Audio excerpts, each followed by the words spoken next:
Hello beautiful viewers, welcome back to our YouTube channel. ಎಲ್ಲರೂ ಹೇಗಿದ್ದೀರಾ? I hope ಎಲ್ಲರೂ ತುಂಬ ಚೆನ್ನಾಗಿದ್ದೀರಾ ಅಂತ ಅಂದ್ಕೊಂಡು ಈ ವಿಡಿಯೋನ ಸ್ಟಾರ್ಟ್ ಮಾಡ್ತಾ ಇದ್ದೀನಿ. ಇನ್ನು ಯಾರೆಲ್ಲ ನನ್ನ ಚಾನಲ್ನ ನೋಡ್ತಾ ಇದ್ದು ಸಬ್ಸ್ಕ್ರೈಬ್ ಆಗಿಲ್ಲ, ಪ್ಲೀಸ್ ಸಬ್ಸ್ಕ್ರೈಬ್ ಆಗಿ. ಪಕ್ಕದಲ್ಲಿ ಕಾಣೋ ಬೆಲ್ ಬಟನ್ನ ಪ್ರೆಸ್ ಮಾಡಿ. ನಾನು ಯಾವುದೋ ವೀಡಿಯೋ ಹಾಕಿದ್ರು ಫಸ್ಟ್ ನೋಟಿಫಿಕೇಶನ್ ನಿಮಗೆ ಬರುತ್ತೆ. ನೀವೇ ಮೊದಲು ವೀಡಿಯೋನ ನೋಡ್ಬೋದು. ಈ ವಿಡಿಯೋ ಬಂದು ಯುಗಾದಿ ಹಬ್ಬದ್ದು ಸ್ವಲ್ಪ ಲೇಟಾಗಿ ಅಪ್ಲೋಡ್ ಮಾಡ್ತಿದ್ದೀನಿ. ವೀಡಿಯೋನ ಎಡಿಟ್ ಮಾಡೋದು ಸ್ವಲ್ಪ ಲೇಟ್ ಆಯಿತು. ಹಬ್ಬನ ನಾವು ಏನು ಗ್ರ್ಯಾಂಡಾಗಿ ಏನು ಸೆಲೆಬ್ರೇಟ್ ಮಾಡಲಿಲ್ಲ, ಯಾಕೆಂದರೆ ರೇಷ್ಮೆ ಹುಳ ಇಡ್ತೀವಲ್ವ, ಅದು ಹಬ್ಬದ ದಿನನೇ ಹೆಣ್ಣಾಗಿತ್ತು.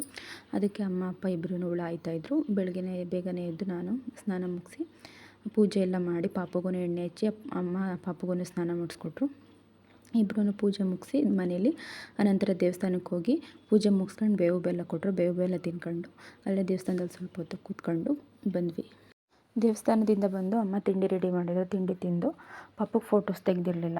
ಯುಗಾದಿ ಹಬ್ಬಕ್ಕೆ ಹೊಸ ಬಟ್ಟೆ ಹಾಕಿದ್ದೆ ಅಲ್ವ, ಅದಕ್ಕೆ ಫೋಟೋ ಎಲ್ಲ ತೆಗೆದ್ಬಿಡೋಣ ಅಂತ ನಾನು ಕೂಡ ಸೀರೆ ಹಾಕೊಂಡು ರೆಡಿ ಆಗಿದ್ನಲ್ಲ. ಪಾಪು, ನಾನು ಮತ್ತು ಅಣ್ಣನೂ 3 ಜನನೂ ಸೇರಿ ಫೋಟೋಸ್ ಎಲ್ಲ ತಗೊಳ್ತಾ ಇದ್ವಿ. ನಾನು ಪಾಪು ಇಬ್ಬರೇ ಹೋಗಿದ್ವಿ. ಪಾಪು ನನ್ನ ಕೈಲಿ ಇಟ್ಕೊಂಡು ಇನ್ನೊಂದು ಕೈಲಿ ಪೂಜೆ ಸಾಮಾನು ಇಟ್ಕೊಂಡು ಹೋಗಿದ್ದೆ. ವೀಡಿಯೋ ಮಾಡ್ಕೊಳಕ್ಕಾಗಲಿಲ್ಲ. ಎಲ್ಲೂ ದೇವಸ್ಥಾನದಲ್ಲಿ ಏನೂ ಕ್ಲಿಪ್ಪಿಂಗ್ಸ್ ಏನೂ ತಗೊಂಡಿಲ್ಲ ಆ್ಯಡ್ ಮಾಡೋದಕ್ಕೆ.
ಹಬ್ಬಕ್ಕೆ ಮಧ್ಯಾಹ್ನಕ್ಕೆ ಒಬ್ಬಟ್ಟು ಮಾಡಿರಲಿಲ್ಲ, ಅದಕ್ಕೆ ರಾತ್ರಿಗೆ ಮಾಡೋಣ ಅಂತ ಅಮ್ಮ ಬೇಳೆನ ಬೇಯಿಸಿಟ್ಟಿದ್ರು, ಕಾಯಿನ ತುರಿದಿಟ್ಟಿದ್ರು, ಬೆಲ್ಲನ ಕೆಚ್ಚಕ್ಕಿಟ್ಟಿದ್ರು. ಒಬ್ಬಟ್ಟು ಮಾಡೋಣ ಅಂತ ಸಾಂಬಾರಿಗೆಲ್ಲ ರೆಡಿ ಮಾಡಿಟ್ಟಿದ್ರು. ಒಗ್ಗರಣೆಗೆ ಹಾಕೋಕ್ಕೆ ಕಾಳು ಬೇಯಿಸಿರ್ತಾರಲ್ಲ ನೀರು, ಅದಕ್ಕೆ ಹುಣಸೆಹಣ್ಣನ್ನು ನೆನೆಸಿಟ್ಟಿದ್ರು ಸಾಂಬಾರಿಗೆ ಒಗ್ಗರಣೆ ಹಾಕೋದಕ್ಕೆ. ಬೇಳೆ, ತೆಂಗಿನಕಾಯಿ, ಬೆಲ್ಲ ಎಲ್ಲನೂ ಅಮ್ಮ ಒಲೆ ಮೇಲಿಟ್ಟು ಬೇಯಿಸ್ಕೊತಾ ಇದ್ರು ಒಬ್ಬಟ್ಟಿಗೆ ರುಬ್ಬೋದಕ್ಕೆ. ಇಬ್ಬರೂ ಸೇರಿ ಕೆಲಸ ಮಾಡಿದ್ರೆ ಬೇಗ ಆಗುತ್ತೆ ಕೆಲಸ ಅಂತ ಅಮ್ಮ ಒಬ್ಬಟ್ಟು ರುಬ್ಕೊಂಡು ಬರೋಷ್ಟರಲ್ಲಿ ನಾನು ಸ್ವಲ್ಪ ಮೈದಾ ಹಿಟ್ಟನ್ನ ಕಲಿಸ್ಕೊಟ್ಟೆ. ಕಲಸಿ ಎಣ್ಣೆ ಕವರ್ನ ಕಟ್ ಮಾಡಿ ಅದ್ರ ಮೇಲೆ ಮುಚ್ಚಿಟ್ಟೆ. ಒಬ್ಬಟ್ಟಿಗೆ ರುಬ್ಕೊಂಡು ಬಂದು ಸಾಂಬಾರಿಗೆ ಒಗ್ಗರಣೆಗೆ ಹಾಕೋಕ್ಕೆಲ್ಲ ರೆಡಿ ಮಾಡಿ ಇಟ್ಟಿದ್ರಲ್ವ, ಒಬ್ಬಟ್ಟು ಸಾಂಬಾರು ಒಗ್ಗರಣೆ ಹಾಕಿದ್ರು. ನಮ್ಮ ಮನೇಲಿ ಒಬ್ಬಟ್ಟು ಸಾಂಬಾರನ್ನ ನಾವು ರುಬ್ಬ ಮಾಡಲ್ಲ, ಹಾಗೇನೆ ಮಾಡ್ತೀವಿ ಒಗ್ಗರಣೆ ಕೊಟ್ಟು.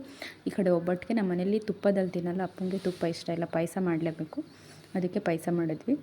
ನಮಗೆಲ್ಲ ತುಪ್ಪ ಇಷ್ಟ, ನಾವು ಪಾಯಸ ಜೊತೆಗೆ ಸ್ವಲ್ಪ ತುಪ್ಪನ ಹಾಕೊಂಡು ಒಬ್ಬಟ್ಟನ್ನ ತಿಂದ್ವಿ. ತುಂಬಾ ಚೆನ್ನಾಗಿತ್ತು ಅಡುಗೆ ಅಂತೂ. ನನಗೆ ಅಮ್ಮ ಮಾಡೋ ಒಬ್ಬಟ್ಟು ಸಾಂಬಾರು ಅಂದರೆ ತುಂಬ ಇಷ್ಟ. ಎಲ್ಲ ಮಾಡಾಗಿದ್ದ ನಂತರ ಅಮ್ಮ ಒಬ್ಬಟ್ಟನ್ನ ಬೇಯಿಸ್ಕೊಡ್ತೀನಿ ನಾನೇ, ಎಲ್ಲರೂ ಕೂತ್ಕೊಂಡು ಬಿಸಿ ಬಿಸಿ ತಿನ್ಕೊಳ್ಳಿ ಅಂತ ಹೇಳಿದ್ರು. ಅದು ಅಡುಗೆ ಅಂತೂ ತುಂಬಾ ಚೆನ್ನಾಗಾಗಿತ್ತು. ಎಲ್ಲರೂ ಊಟ ಮಾಡಿದ್ವಿ. Thank you for watching.